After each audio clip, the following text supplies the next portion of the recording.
এখানে মোটামুটি টমেটো, পেঁয়াজ, দইয়ের মধ্যে সব রকম মশলা দিয়েছি, দিয়ে একসাথে করে রেখেছি। এখানে আলুটা কেটে রেখেছি, সেখানে তোমার এটা ভেজে নেবো।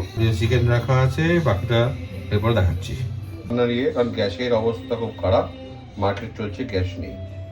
দিয়ে দিলাম, গরম হোক, বাকিটা দিচ্ছি। আলুগুলো ভাজতে দিয়ে দিলাম, ভালো করে লাল করে ভেজে নিয়ে তুলে দেবো।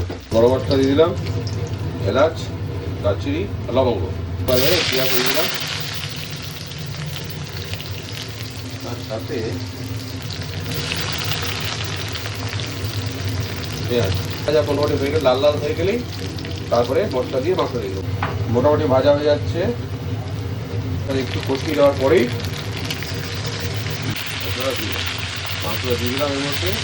আর তাছাড়া গ্যাসের মধ্যে দেখো কাটি দিয়ে দিলাম, এগুলো ভালোভাবে দিয়ে দিলাম। তারপরে এবার হচ্ছে আসল গ্রেভি আইটেমে যাচ্ছে।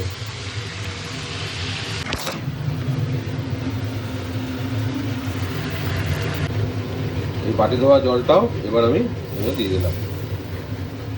মোটামুটি তৈরি হয়ে যাচ্ছে, কষাটা চলছে, সেদ্ধ চলছে।